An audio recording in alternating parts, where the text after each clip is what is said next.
Timnas Indonesia U22 berhasil memulai SEA Games 2023 dengan baik setelah mengalahkan Filipina dengan skor 3-0. Ketiga gol dicetak oleh tiga pemain yang berbeda.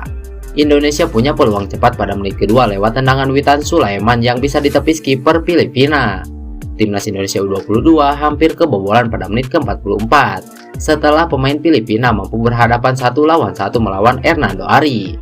Namun sang kiper berhasil mendapatkan bola terlebih dahulu. Dan 1 menit kemudian Indonesia justru berhasil mencetak gol. Umpan dari Rio Fahmi mampu diselesaikan oleh Marcelino Ferdinand dengan tembakan freeze time. Marcelino punya peluang bagus untuk mencetak gol kedua di menit ke-51. Ramadan Sananta mendapatkan bola di kotak penalti dan memberi back pass ke Marcelino Ferdinand yang tendangannya melebar. Timnas Garuda Muda mendapatkan penalti pada menit ke-68. Witan Sulaiman dilanggar oleh Santiago Nublico di kotak terlarang. Namun Rizky Ridho gagal mengeksekusi penalti. Indonesia terus menggempur pertahanan Filipina. Pada menit ke-72, Marcelino Ferdinand memberi umpan jauh ke Witan Sulaiman yang berlari ke kotak penalti. Tapi pemain Filipina berhasil menahan tendangan Witan. Timnas Indonesia akhirnya berhasil mencetak gol kedua pada menit ke-90.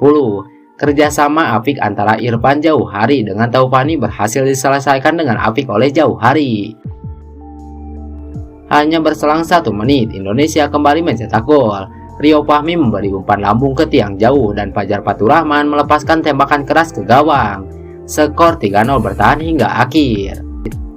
Kemenangan Timnas Indonesia U22 ini tak luput dari pantauan Sintayong.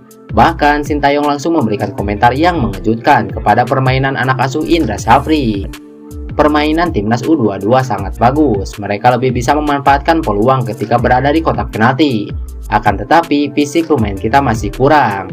Tetapi secara permainan Indonesia bermain cukup bagus, ujar Sintayong kepada salah satu media. Hasil ini tentu membuat Timnas Indonesia U22 memuncaki klasemen grup A dengan 3 poin. Karena laga ini merupakan laga pertama kompetisi. Selanjutnya Timnas Indonesia akan berhadapan melawan Myanmar pada Kamis sore 4 Mei 2023. Terima kasih yang sudah menonton dan sampai jumpa di video selanjutnya.